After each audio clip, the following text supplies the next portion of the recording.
గత 10 సంవత్సరాలుగా పాలించిన బీఆర్ఎస్ పార్టీ అన్ని వర్గాలను మోసం చేసి నేడు కాంగ్రెస్ పార్టీపై ఆరోపణలు చేస్తున్నారని నిజాంపేట మండల కాంగ్రెస్ పార్టీ నాయకులు మండిపడ్డారు. మెదక్ జిల్లా నిజాంపేట మండల కేంద్రంలో మండల పార్టీ అధ్యక్షులు మారుతి ఆధ్వర్యంలో నాయకులు మీడియా సమావేశం నిర్వహించి మాట్లాడుతూ బీఆర్ఎస్ నియోజకవర్గ ఇన్ఛార్జ్ కంటారెడ్డి తిరుపతి రెడ్డి కాంగ్రెస్ పై చేసిన ఆరోపణలను తీవ్రంగా ఖండించారు. సంవత్సర కాలంలో కాంగ్రెస్ పార్టీ ఇచ్చిన 6 గ్యారంటీల హామీలను 4 గ్యారంటీల పథకాలు ఇప్పటికే అమలవుతున్నాయని బీఆర్ఎస్ నాయకులు కనిపించడం లేదని ఆగ్రహాన్ని వ్యక్తం చేశారు. ఈ కార్యక్రమంలో మండల కాంగ్రెస్ పార్టీ అధ్యక్షులు మారుతి, సీనియర్ నాయకులు సత్యనారాయణ రెడ్డి, లింగం గౌడ్, నసీరుద్దీన్, మధుసూదన్, రవీందర్ రెడ్డి, బాబు, యూత్ అధ్యక్షులు రామచంద్ర నాయక్ తదితరులు పాల్గొన్నారు.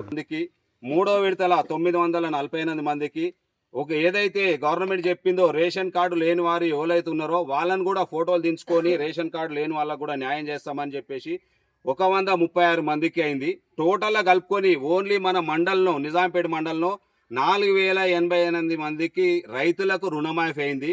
అలాగే రేవంత్ రెడ్డి గారు కూడా ఇప్పుడు అయింది కాకుండా జనవరిలో ప్రకటించే ఏదైతే కొన్ని సబ్జెక్టుల కారణంగా ఆధార్ కార్డులు కానీ ఇంకా వేరే సబ్జెక్టుల వరంగా ఉన్నాయో అందరి రైతులకు కూడా రుణమాఫీ జరుగుతుందని చెప్తుండ్రు గవర్నమెంట్. దాని పరంగానే ఇప్పుడు మేము బీఆర్ఎస్ నాయకులకు ఒకటి చెప్తున్నాము.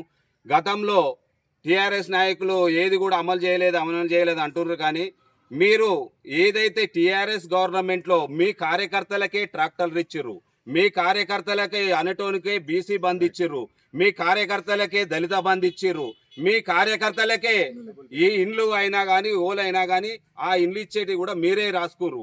కానీ అలాంటిది కాదు. ఇందిరమ్మ పాలన అంటేనే గత 70 సంవత్సరాల నుంచి కూడా గతంలో రాజశేఖర్ రెడ్డి కానీ గవర్నమెంట్ ఉన్నప్పుడే ప్రతి ఊళ్ళో కోదాం, ప్రతి ఊళ్ళో కూడా ఇందిరమ్మ ఇండ్లే ఉన్నాయి కట్టుకున్న వాళ్ళవి.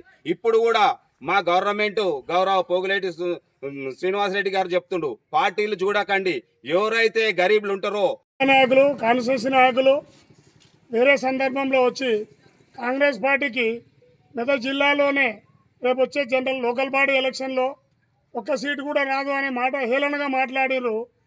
వాళ్ళు ఫస్ట్ మాట్లాడేటప్పుడు ఒక జిల్లా స్థాయి నాయకులు, ఒక ఎమ్మెల్యే స్థాయి నాయకులు వాళ్ళు ఏమనుకోవాలంటే మేమేంది, మా పార్టీ ఏంది, మా పార్టీలో ఎన్ని ఉన్నాయి, ఎన్ని లొసుగులు ఉన్నాయి, మేము కరెక్ట్ ఉన్నామా లేదా అనే ఆలోచన ఫస్ట్ వాళ్ళు అర్థం చేసుకోవాలి.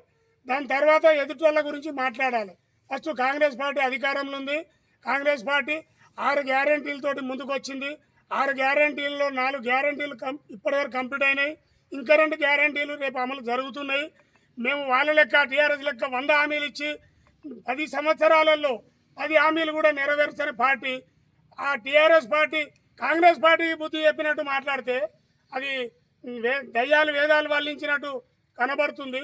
అదేదో మేము వాళ్ళని విమర్శించడం కాదు. వాళ్ళు మాట్లాడేటప్పుడు రాజకీయంగా మాట్లాడాలి. ఇప్పుడు ఫంక్షన్ల కాడికి పోయో, పెళ్లిళ్ళ కాడికి పోయో, మామూలు మీటింగ్లలో పోయి ఏదో ఏలన చేసినట్టు మాట్లాడు.